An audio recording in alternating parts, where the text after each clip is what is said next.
Hello and welcome to another Fantasy Forge YouTube video.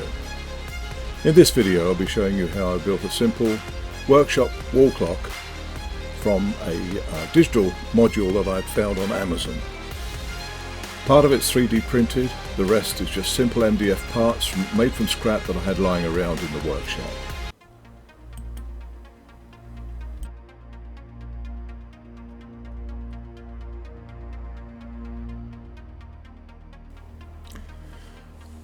Now here you see the Anycubic Chiron printer that I have. It's printing fairly slowly at about 45 millimeters per second. The bed temperature is 60, the nozzle temperature 210, and the filament I'm using is 3D Solutech Real Black, I believe it's called, PLA. I'm using about a 4% infill, support infill. And here you see I'm trying to separate the infill from the main body of the calipers. It sticks pretty well, but if you're careful using that tool, it actually comes apart relatively easy.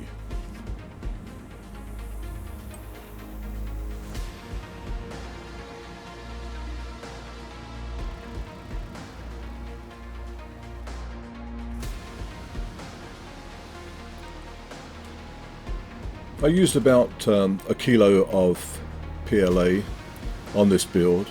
Sadly, most of it was the support material, but I will place a list of all the different settings I use, or as many of the settings I use as possible, along with this, with links to the STL files for both the main body and the other parts.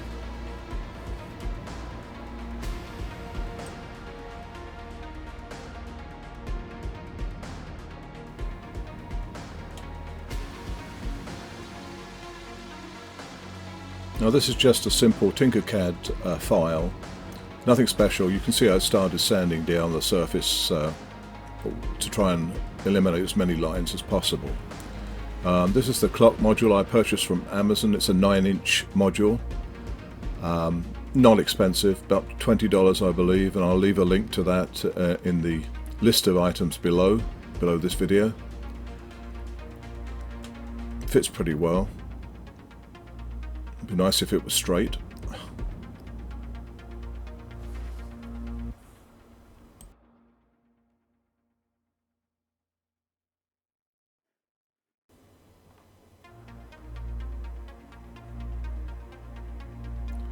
Now here you see I'm bondoing in some retaining pieces of wood, just small pieces of wood, to stop the clock moving around backwards and forwards, up and down. I put the wood all the way around the clock to give it a little bit of rigidity, but leaving it slightly loose so I can take the clock out at any time should I need to. The next video, or next part of the video you see, will be the retaining bar, which goes across the area where it says pull to open, leaving the battery box clear so that I can always change the batteries whenever I need to. It holds in pretty well, it's nice and stiff. And again, it's all just little bits of scrap wood that I'm using. Nothing expensive at all.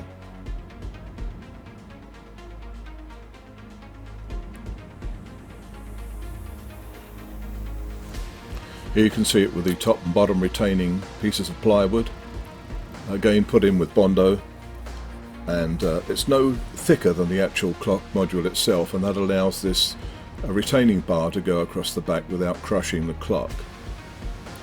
So as long as your pieces of wood that surround the clock are about the same thickness or just a fraction thinner, you'll be fine. And you can see this clears the battery box. The battery box is still accessible, so I can get the batteries out and change them whenever I need to. Although this has been going for at least 2 months now and it's working fine. The batteries seem to be holding up very well.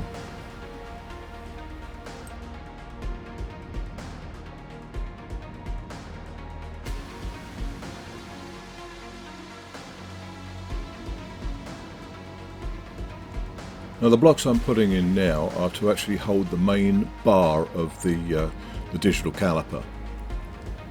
Again using quite a bit of Bondo and some clamps to hold this in. There'll be one at this end and two smaller ones at the far end, and these will be used to screw through the main bar of the calipers into the clock module housing, and it'll hold it in place securely when it's on the wall.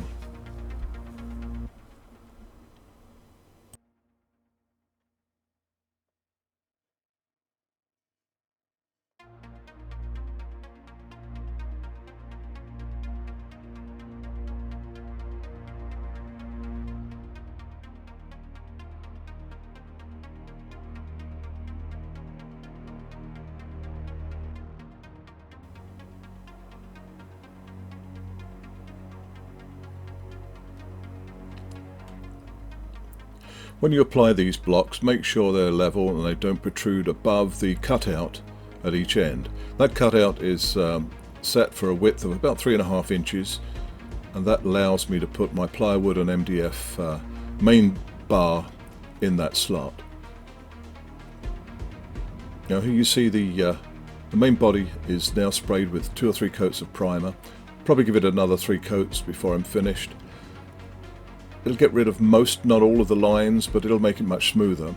And after I've finished this, I'll be applying the lettering with a roller. I use acrylic on a roller, hard rubber roller, and it applies the white very well indeed, actually.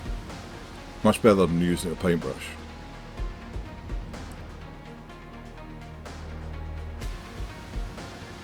And that's the finished main body of the clock. It's not an exact copy, but it's a simulation.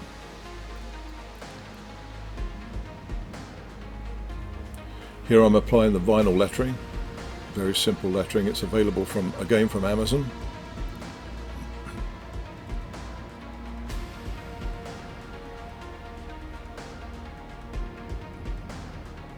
What I don't show here is I rub these letters down with my fingers before giving a coat of semi-gloss paint or semi-gloss lacquer over the top. I'm spraying from quite a distance to give it a textured finish. It goes on in almost like a stippled finish. It looks quite realistic.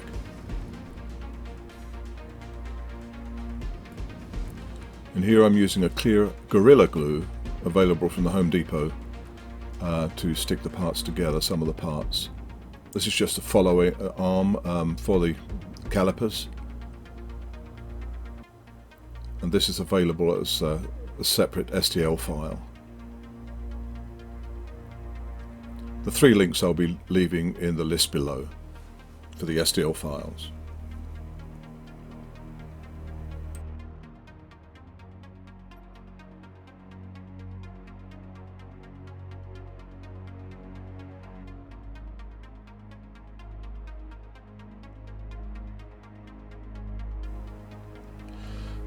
Now here I'm using a gel cyanoacrylic glue. I use gels because it doesn't run all over the place. Just takes a little bit longer to dry, but what's difficult to see in this shot is that the surface below the buttons I've scraped and got rid of quite a bit of the paint. Just helps to give it a bit more adhesion. You'll see it when I put the top button on.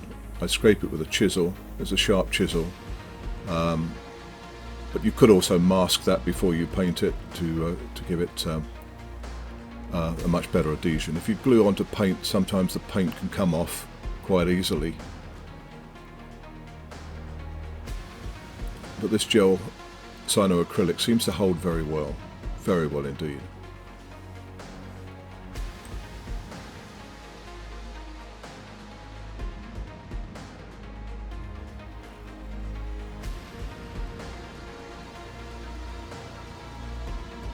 This is the top of the main body, and again using the gel superglue to hold all the parts in place.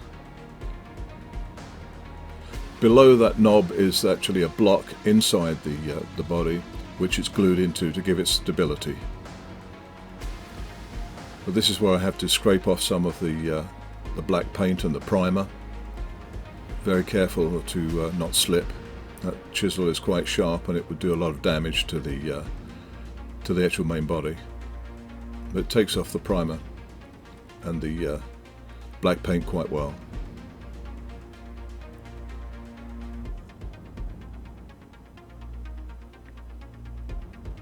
As I said before, if you glue directly onto paint, the paint doesn't adhere very well to the PLA.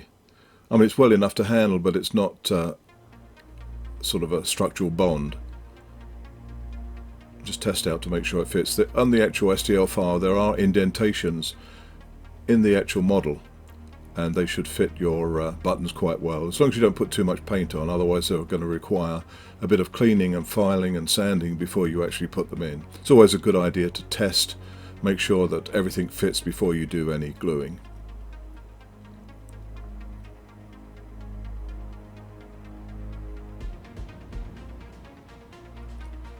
Again, what you don't see in these videos is that between coats of paint, because I'm in a fairly cool workshop, I allow at least 24 hours for the paint to dry before I handle it. Now this is the main bar of the calipers. It's cut out of plywood, and on either side I'm gluing a little bit of hard maple, which is slightly thicker than the plywood beam. And the reason for this is I needed to produce a visible line on the show side, or the side that you view, and this was the easiest way to do it. Plus it gives it a nice strong finish. I just stripped the hard maple up on the circular saw or the table saw, but you can buy hard maple in fine strips at Home Depot. At least you can in Maine.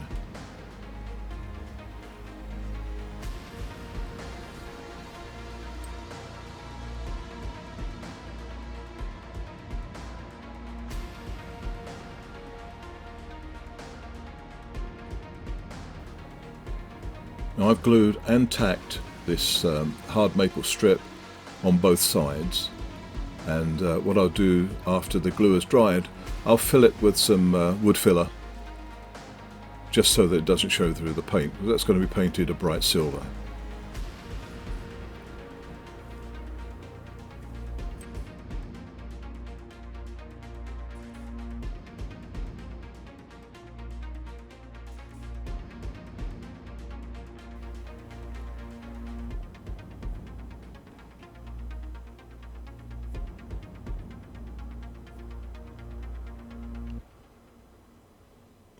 Now here I'm cutting up the scrap MDF. It's 3/4 inch thick, and I'll be using this for the points of the calipers, the finer points, where I require filing and things like that, because it's much easier to file the MDF than it is to file plywood and get a nice smooth finish. I'll also be using Bondo to make the smooth finish by making some small jigs out of acrylic that I got again from Home Depot. Just a right angle jig to give a nice finish. This is a picture I just took of a pair of calipers that I have in the workshop, and I blew it up in scale so that it matched the 3D printed part.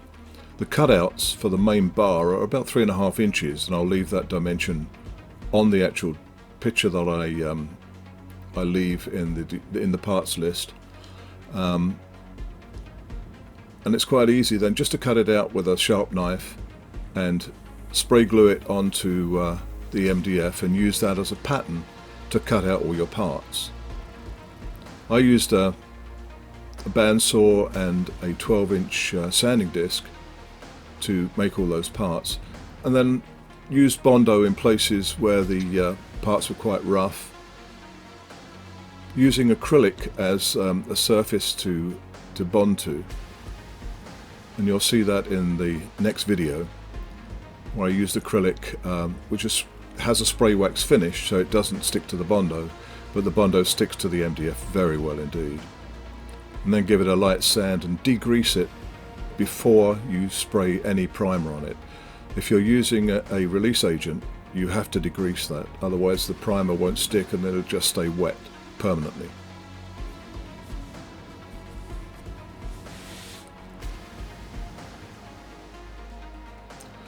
I blew this picture up on a standard small office laser printer, nothing special, and then glued I think about half a dozen prints together to get the final size and shape. You can easily do it in Photoshop or any of the software that's available for your computer. You really only need one dimension, and that's the width of the main bar, and everything else should fall into place. Should all be in scale. At least it was when I did it.